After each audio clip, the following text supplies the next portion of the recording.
pembelajaran pendidikan agama Islam dan budi pekerti di kelas 7.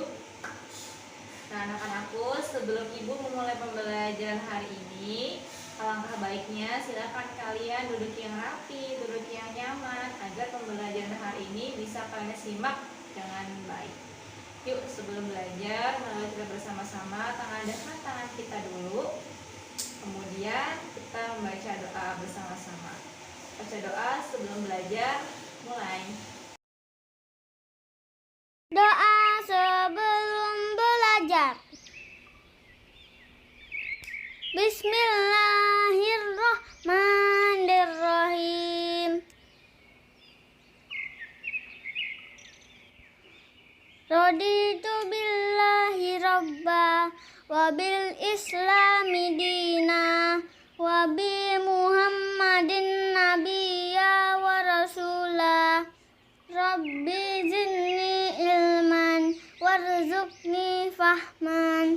Shadaqallahul azim. Alhamdulillah, kita sudah membaca doa bersama.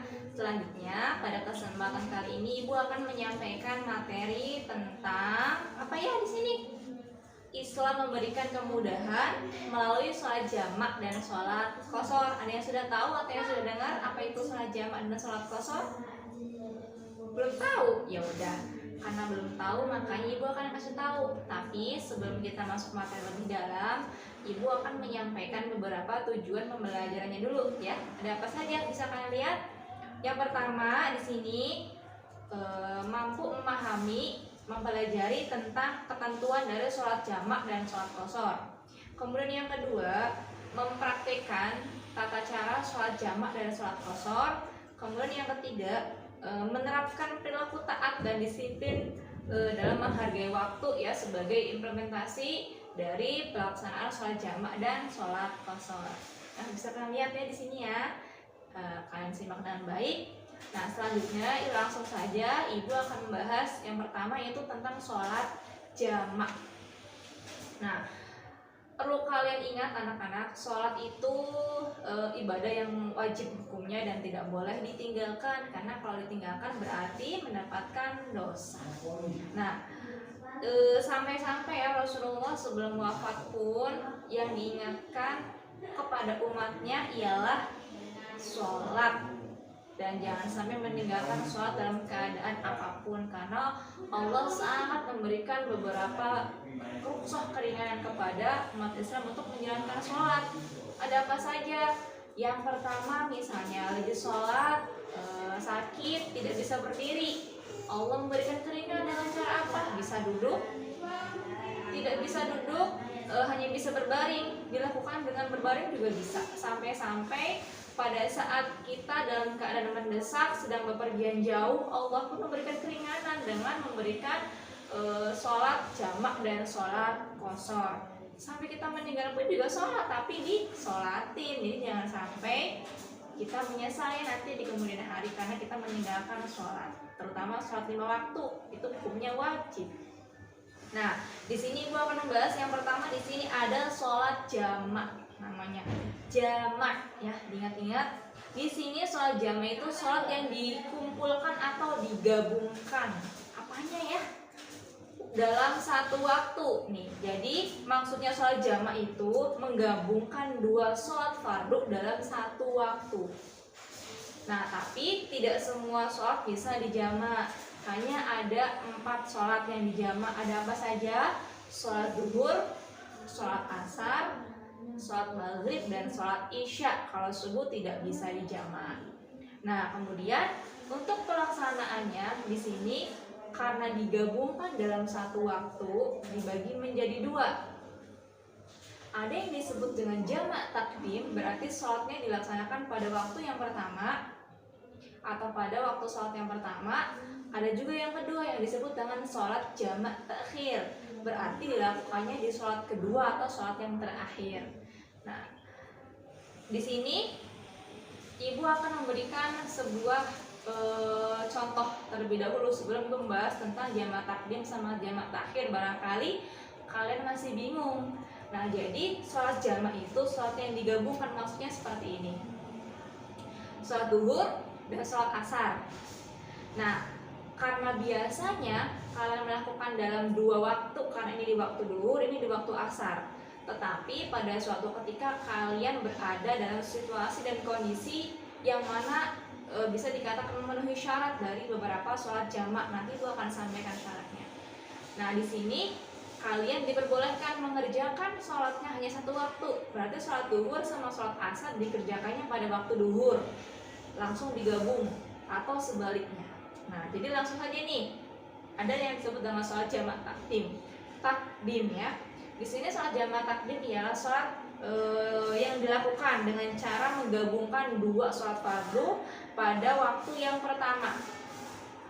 Misalnya di sini tadi ya sholat duhur sama sholat asar. Nah, kalian melakukan sholat duhur nih 4 rakaat. Ingat ya, 4 rakaat jumlahnya tidak dikurangin, sesuai 4 rakaat. Setelah melakukan sholat jamak sholat duhur 4 rakaat ini, setelah salam bangun kembali melanjutkan sholat asar walaupun belum datang waktu asar. Paham? Jadi boleh ditarik sholatnya di waktu yang pertama, namanya sholat jamak takdim kalau di waktu yang pertama ya. Kemudian ada apa lagi? Misalkan sholat maghrib dengan isya. Maghrib sama isya duluan mana? Maghrib kan? Nah, berarti pada saat sholat maghrib 3 rakaat, setelah salam bangun kembali langsung melaksanakan sholat isya, dan tetap sholat isya 4 rakaat. Nah, jadi walaupun isya belum datang waktunya, tapi kita boleh menarik waktunya dikerjakan pada waktu maghrib. Nah, berarti disebut jamak takdim karena dilaksanakan pada waktu yang pertama. Sampai sini paham? Paham ya, insya Allah. Nah, kemudian yang kedua ada yang disebut dengan jamak takhir. Ini kebalikan dari sholat jamak takdim. Yang mana sholat jamak takhir ini sholat fardu ya, yang dilakukan dengan cara digabung dalam 1 waktu, tetapi pelaksanaannya di waktu yang kedua atau di sholat yang keduanya, sholat yang terakhirnya. Nah, di sini Ibu contohkan misalnya sholat duhur dengan sholat asar. Nah, kita karena mengalami beberapa keadaan, misalnya kita lagi perjalanan jauh keluar kota, kita tidak bisa melaksanakan sholat duhur karena mungkin perjalanannya kalian nyampe di tengah-tengah hutan atau apa gitu kan ya. Nah, dikhawatirkan terjadi sesuatu hal, dan untuk menempuh jarak menuju masjidnya atau rest areanya itu bisa nyampe di waktu asar misalnya. Jadi sholat duhur kalian lewati nih, belum sholat, tetapi kalian niatkan dalam hati kalian akan melakukan sholat jamak takhir. Setelah nyampe di musola atau masjid atau rest area misalnya nih ya, kalian langsung melaksanakan sholat asar terlebih dahulu. Nah, setelah sholat asarnya selesai, salam bangun kembali, barulah kalian kerjakan sholat duhur yang tadi kamu belum kerjakan pada hari itu. Paham nggak? Jadi di waktu yang keduanya, kalau misalkan maghrib dengan isya Bu, berarti sholat maghrib belum dilaksanakan, kalian melaksanakan sholatnya isya dulu. Setelah sholat isyanya selesai, bangun salam, melanjutkan dengan sholat maghrib yang tadi belum dikerjakan ya. Itulah beberapa pengertian dari sholat jamak takdim dan takhir. Nah Bu, emang apa aja sih Bu syaratnya untuk bisa melakukan sholat jamak sama sholat jamak takdim sama takhir? Karena nggak bisa sembarangan kalian asal mengerjakan, dan hukumnya pun boleh dilakukan karena Rasulullah juga pernah melaksanakannya ya. Nah, emang iya Bu pernah melaksanakannya? Iya dong, benar nih. Kalian bisa lihat di sini Ibu cantumkan dalilnya, ada di sebuah hadis Rasulullah yang diriwayatkan oleh Imam Muslim. Kalian bisa lihat di layar, bahasanya Ibu akan bacakan ya. Bismillahirrahmanirrahim. An Anas radhiyallahu anhu qala kana Nabi sallallahu alaihi wasallam idza arada ay yajma'a baina sholataini fis safari akhara dhuhra hatta yadkhula awal waqtil asri thumma yajma'u bainahuma, rawahul Muslim. Di sini artinya dari Anas radhiyallahu anhu, ia berkata, apabila Nabi Muhammad SAW hendak menjamak antara 2 sholat ketika dalam perjalanan, beliau mengakhirkan sholat duhur hingga awal waktu asar, kemudian beliau menjamak antara keduanya. Ini bukti nyata ya, realnya nih, bener Rasulullah juga pernah melaksanakannya, dan hukumnya boleh bisa kalian kerjakan. Yang penting memenuhi syarat ya. Nah, anak-anakku, sekarang ibu akan menyampaikan beberapa syarat dari sholat jamak dan sholat qashar, yang mana kita tidak boleh asal melakukan sholat jamaknya karena harus terpenuhi dulu beberapa syaratnya. Nah, bisa kalian lihat di sini, ibu akan menyampaikan sekitar 5 poin dari beberapa syaratnya. Yang pertama di sini, pada saat sedang melakukan perjalanan jauh atau jarak jauh atau juga disebut dengan musafir, yang mana jarak yang ditempuhnya ialah kurang lebih ya tidak kurang dari 80.640 km. Segimana Bu jaraknya? Yang pastinya kalau misalkan kita sekarang di Cirebon itu bisa sampai keluar kota, bisa sampai contohnya ke Jogja, itu udah mencapai jarak seperti itu. Berarti kalau misalkan ke Jogja, misalnya kalian sedang melakukan study tour. Nah, study tour misalkan berangkatnya jam 10 pagi misalkan ya. Nah, ternyata waktu duhurnya tidak bisa dikejar, mungkin jalannya lagi ada di sekitar pegunungan atau di tengah-tengah tol gitu kan, rest areanya masih jauh, atau kira-kira kalau nyampe di rest area pada saat waktu asar, berarti kita boleh diniatkan melakukan sholat jamak. Nanti pada saat sudah di masjid atau mushola pada saat asar, hendaknya melakukan sholat asar terlebih dahulu. Nah, maka dilanjutkan dengan sholat duhur. Maka itu disebut apa? Ada yang tahu? Pelaksanaannya di sholat kedua, sholat jamak takhir ya. Tuh, ya, habis itu paham ya. Jadi jaraknya harus sesuai dengan ketentuannya, nggak boleh asal-asalan dari sini ke Gerage itu nggak nyampe. Jadi nggak boleh dijamak sholatnya ya. Nah, kemudian yang kedua, perjalanannya itu ditujukan atau bertujuan baik, bukan untuk kejahatan atau bermaksiat. Jadi apa sih yang kita tuju pergi ke suatu tempatnya? Tadi itu misalkan untuk menambah ilmu wawasan, atau misalkan sedang ziarah Wali Songo, tidak bertujuan misalkan untuk mencelakai orang, atau bertujuan yang di luar ketentuan syariat Islam ya. Pokoknya bertujuan yang baik lah.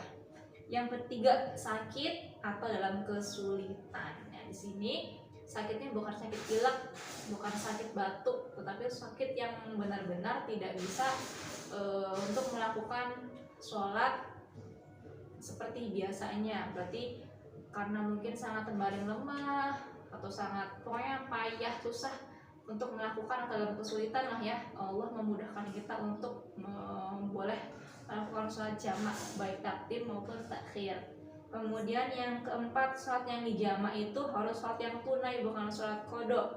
Maksudnya sholat tunai itu sholat yang belum dikerjakan pada hari ini. Jadi nggak bisa misalkan kemarin belum sholat duhur terus mau dikerjakannya pas hari besoknya, nggak bisa, itu namanya sholat kodok. Jadi sholat tunai itu sholat yang belum dikerjakan pada hari ini juga. Kayak misalkan tadi belum sholat duhur, kemudian kalian melakukan sholat asar terlebih dahulu, nah berarti sholat duhur itu tunai, jadi belum dikerjakan pada hari ini dan harus dibayar pada hari ini juga, dikerjakan lah ya.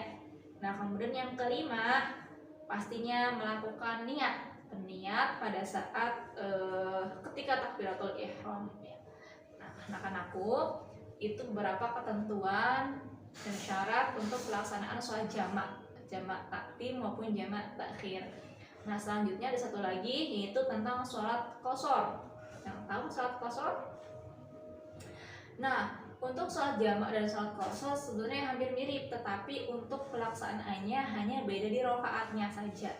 Kalau misalkan sholat jamak tadi pelaksanaannya digabung dua sholat dalam satu waktu, tetapi rokaatnya tetap sama, tidak diubah, tidak dikurangi, tidak dilebihkan.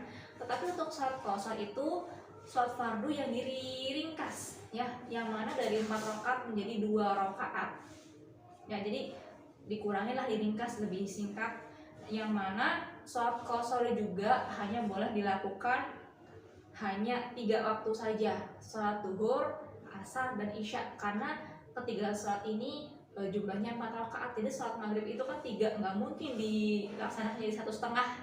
Atau sholat subuh karena udah 2 rakaat jadi 1, nggak bisa. Jadi hanya bisa dilakukan sholat yang jumlahnya 4 rakaat saja, duhur, asar, dan isya.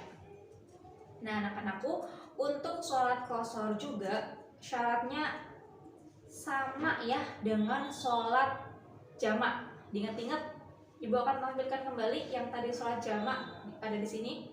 Beberapa ketentuan syarat dari sholat qashar ya, sama saja syarat-syaratnya. Nah, Ibu akan membahas sholat qashar nggak begitu banyak karena memang sebenarnya syaratnya sama dengan sholat jamak, hanya bedanya di ketentuan waktu sholatnya hanya boleh 3 dan sholatnya diringkas. Yang mana untuk sholat jamak terlebih dahulu, Ibu akan berikan beberapa niat sholatnya karena gerakannya semua sama ya, bedanya di niatnya saja. Contohnya untuk sholat jamak takdim. Sholat jamak takdim itu kan sholat yang dikerjakan di waktu yang awalnya ya. Ibu kasih contoh di sini ada pelaksanaan sholat jamak takdim, sholat zuhur dengan sholat asar. Bisa kalian lihat di sini. Yang pertama pastinya niat. Ini niat sholat jamak takdim duhur dengan asar. Bisa dilihat di sini. Ya, niatnya ya. Bismillahirrahmanirrahim. Usolli fardhu dhuhri arba'a raka'atin majmu'an ma'al asri jama'at takdimin mustaqbilal kiblati adaan lillahi ta'ala. Kemudian setelah selesai melaksanakan sholat duhur, salam, bangun kembali, dilanjutkan melaksanakan sholat asar walaupun sholat asarnya belum datang waktunya karena ini sholat jamak takdim ya. Berarti nanti untuk sholat jamak takdim yang asarnya sholat yang keduanya bisa dilihat usolli fardhul asri arba'a raka'atin majmu'an ma'al dhuhri jama'at takdimin mustaqbilal kiblati adaan lillahi ta'ala. Nah, atau misalkan maghrib dan isya sama saja ya, pelaksananya hanya beda.